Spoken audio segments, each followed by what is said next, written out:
All right, man, peace.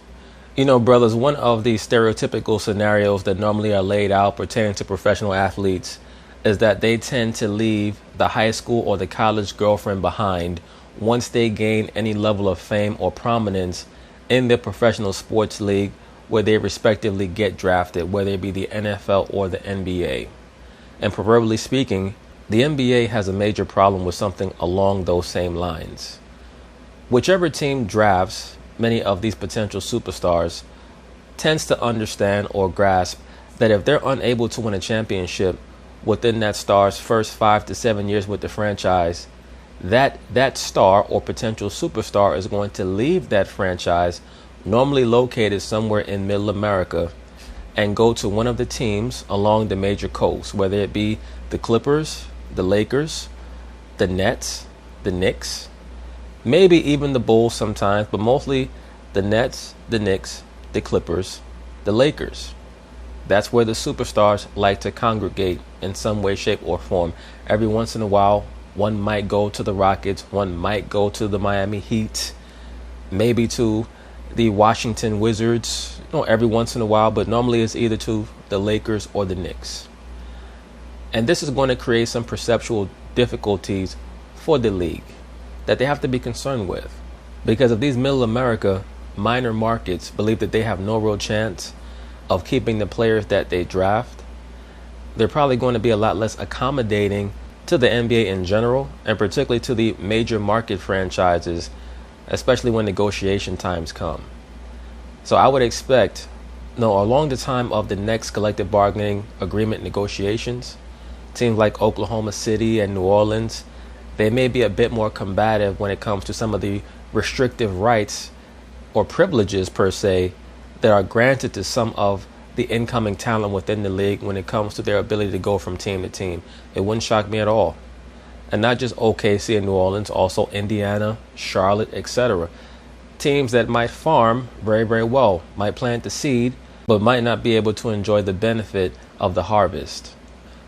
Who knows? LaMelo Ball might decide to leave the Charlotte Hornets. Lonzo Ball might decide to leave the New Orleans Pelicans. I know for a fact, and there's no disrespect to New Orleans, but I know for a fact, Zion Williamson is not planning on being with the Pelicans for that much longer beyond his contract that he currently is in right now. I have very little doubt that at some point in his career, most likely in his mid-20s, he's going to end up on the New York Knicks. Pay very close attention to how his face lights up at the very mention of playing in Madison Square Garden.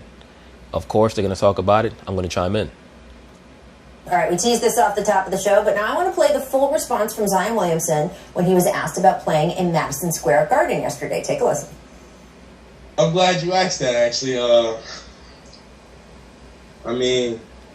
Look at this nigga. This nigga smiling like he just won the lottery. That's why I use that analogy of the stereotype pertaining to athletes. Once they get drafted into the NBA or the NFL, they leave behind that old school girlfriend, the one that they knew in elementary or junior high or college or what have you. And they start going with the chick with the big breastises and the fat booty that's surgically enhanced. That pretty much is what the NBA is like. They get drafted by the Charlotte Hornets or the Indiana Pacers or the OKC Thunder. And then all of a sudden, they might take their first road trip and they see what it's like in New York or in LA. And they say, wow, I want this to be where I play at for my home games. And that's what it's like for these guys. Like, it's just no comparison when you compare certain cities to other cities. And this dude definitely wants to play with the Knicks. New York is the mecca of basketball. Now, the first player that I ever heard use that term, the mecca of basketball, was Michael Jordan. It may have existed before him, but the first NBA player that I heard use that term was Michael Jordan. And that was after he scored 55 points in the Garden. I believe it was in March of 1995. I love playing. I love playing here. I played here in college, and this is my first time playing here in the pros. And well, bro, wait until you get the chance to play in a packed Madison Square Garden with that theatrical lighting that they have, where only the floor is lit up and the crowd is in the dark. I mean, there was nothing like it back in the 90s. Of course, it still has a similar ambiance, but back in the 90s, there was nothing like it. It was the most intimidating place for players to come in and play. But for the superstar level players, they loved it so much because of the difference in how the floor was lit compared to many other stadiums in the league. Now, the Lakers recently went to the theatrical or the theater form of lighting around 10 years ago. But they're one of the few teams that have that form of lighting in their stadium, and it creates a different atmosphere when you watch the game. I mean, this atmosphere, you know, whether they're cheering for you, whether they're booing for you, it's amazing. Honestly, I think outside of New Orleans, obviously. Nigga, stop lying. You trying to be up out of there. I think this might be my favorite place to play outside of New Orleans. I can't even lie to you. I can't lie to you. Woj, that was just with a small percentage of the fans that are usually in the building allowed. Thank you. Every once in a while you say something that's insightful.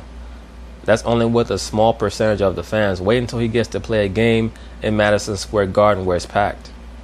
The building. How are people around the league react? The nigga might just walk right into the Knicks locker room and just put on a Knicks uniform and just say, fuck it. Into those comments from Zion. Yeah, listen, I think it gets your attention with Zion Williamson because he's always pretty careful with what he says. He's always pleasant. He's always talkative. But in this case, it was clear, and he even said it at the beginning, hey, I'm glad you asked that question. And he was ready to respond to it. Listen, certainly, I think when you're a small market team like New Orleans, you know that ultimately there's going to come a time where you're going to have to fend off big markets for your star players. And so they have a window of time here, you know, really 3 years before he could, 3+ years before he could, you know, potentially leave as an unrestricted free agent, you know, to be winning, to have a great relationship with him, to show that all the outside endorsement things that you want are available to you in New Orleans. We've seen in history, you know, whether you're in a small market or a big market, the big shoe deal. Zion got a huge shoe deal coming out of school. So those are all the things you have to be working on. But, you know, certainly he was pretty animated with it, and it's certainly something I think down the road for people to keep their eye on. But right. God damn, that age sure is hitting Rachel Nichols real quick, ain't it? God damn. You know, he's in New Orleans. He's going to be in New Orleans, and they have a window here with the young core they have to improve, get better, and make him want to stay there. Excellent, Woj. Thanks so much for joining us. Don't go too far. We'll see you back later in the show. I want to turn my attention, though, to these guys here sitting next to me. Zion calling Madison Square Garden, quote, his favorite place to play, and besides New Orleans, obviously, he put that in there. I would like to welcome in That's the equivalent of the dude who's asked by his so-called girlfriend, what's your relationship with that girl? And he's like, oh, no, that's just my colleague at work. We just cool. You know, the reason why we hang out on Fridays is because all of us get together and we go to happy hour and such. And, yeah, you know, we might share a drink or two, but, oh, no, it's nothing. Yeah, right. Champ Robert Horry, 2017 champ Matt Barnes. What was your reaction, Matt? You were watching that sound, and you said on the set, you said, he's cheesing. I mean, I think the energy tells you everything, and this is... It always does. In every situation regarding relationships, and this really should be assessed like a relationship because Zion has eyes on another woman. Well, just touched on this small market trouble will always loom these small market teams. This is probably... Until they finally batten down the hatches and come to some type of agreement like the NFL has to make it fully fair and competitive amongst all teams, the NBA is always going to have this problem. But the good news for them is that this situation concerning the pandemic and the George Floyd, quote-unquote, racial reckoning protests that have caused this huge infusion of Marxism may be what they need as a pretext to call the players to the negotiation tables and say, look, this is how much money we've lost recently. You don't have to say that it's because of the protests or the usage of wokeism or Marxism to try to make your point or make so-called societal changes. You don't even have to bring that up. All you have to do is show them the numbers and use that as a pretext to bring about a lot of draconian reforms to equal things out amongst all of the franchises so that they have a better chance of keeping their assets, because that's the only hope that they have. And I'm not even quite sure if that's going to work, because the NBA, they just bring different dynamics than other sports leagues because their athletes are so visible. Unlike in baseball or in football, where the athletes, their countenance is encumbered by their helmets, in basketball, it's almost like they damn near just playing in their underwear. So there's far more of a groupie factor in basketball than in any other sport, which is another reason why certain players prefer to play in certain cities. LA, New York, Houston, Miami, Atlanta. Inevitable. And if I'm the New Orleans franchise, I'm thinking again, okay, dang, we lost Chris Paul. Dang, we lost Anthony Davis. Zion is the next face of the franchise that, and I'm sure Pelicans fans hate to hear this. I hope he stays, but I don't see him ending his career. No way. New Orleans because of... Unless they win at least one championship over the course of the next 4 or 5 years, he's not going to stay there. I don't even see Lonzo Ball staying there. These small market teams never really get over that hump, and you talk about they can offer him the absolute max, but when you're getting as much money off the court, that kind of balances out, and if you go to a New York market or an LA market, you're going to make all that up. So it's just tough being a small market team, so enjoy it while you have it. For me, I think he should just take a book out of Giannis's page. Yeah. This is your team. I think give me a page out of Giannis's book, but go ahead, brother.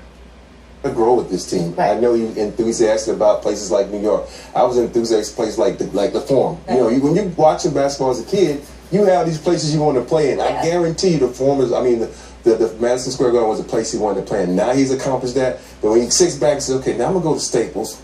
They got a nice room. I'm going to go over here to another room. They got a new, hold on. Madison Square Garden ain't what it's all cracked up to be. It had a rain delay, by God. It rain delay. This is not the Mecca. It doesn't matter. And Robert Horry is about to go into his lambasting of the Knicks. Let me say this. I said a while ago that the Knicks would never start winning until they change ownership. Well, they've gotten the next best thing. They've gotten James Dolan to recede into the background far enough to the point where people are forgetting that he's there. He's actually allowed the new leadership, the proxy leadership, to be the face of the franchise. They brought in the right coach, at least for now. I don't think that Thibodeau is a championship level coach.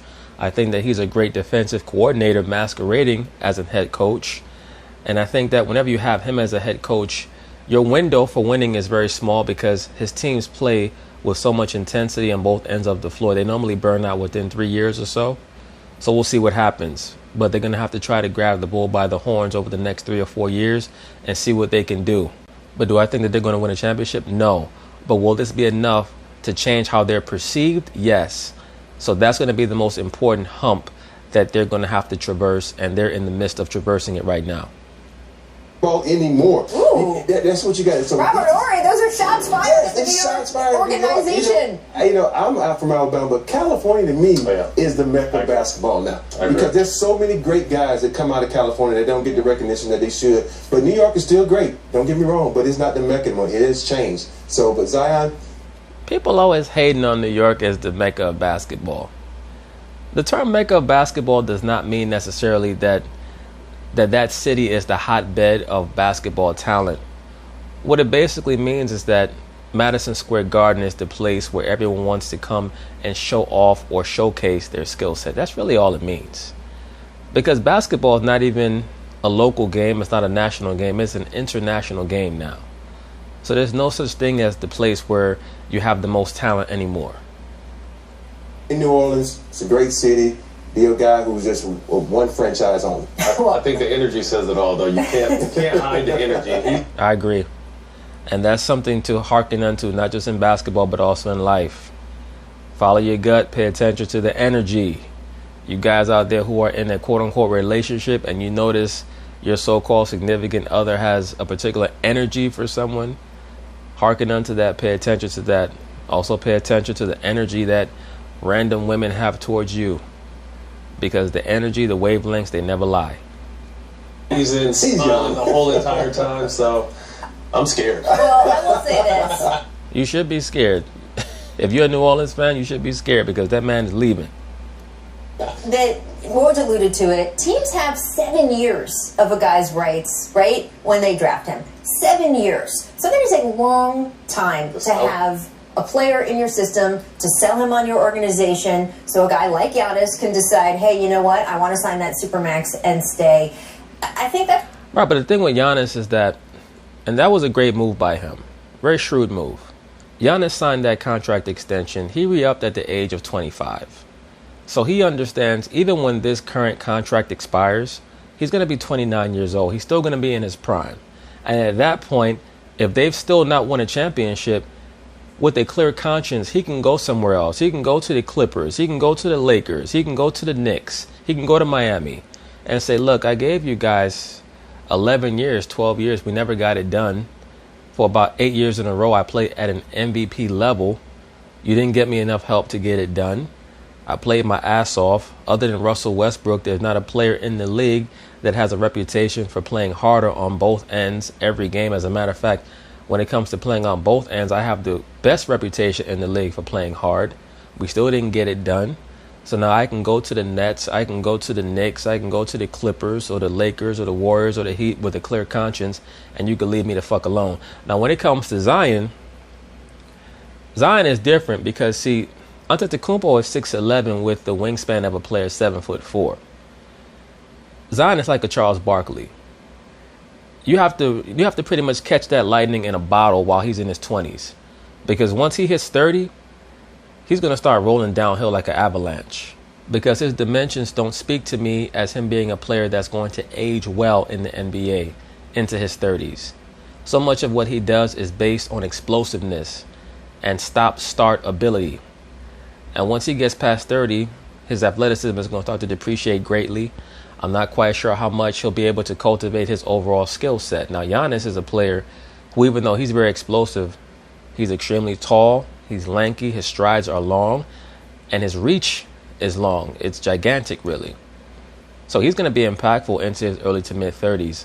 I'm not quite sure if Zion will be. Zion is someone who you have to catch his lightning in a bottle while he's in his 20s. Shot. And if Zion decides after that time that he wants to move on, that is up to him. But you can't say that New Orleans wouldn't have gotten a chance with him. Personally, it is my favorite city in America. I've said this a million times. I hope ESPN opens up a studio there, but that's there. Yeah, I bet. New Orleans, the city of random drinks and random dicks. So Rachel knows all about that.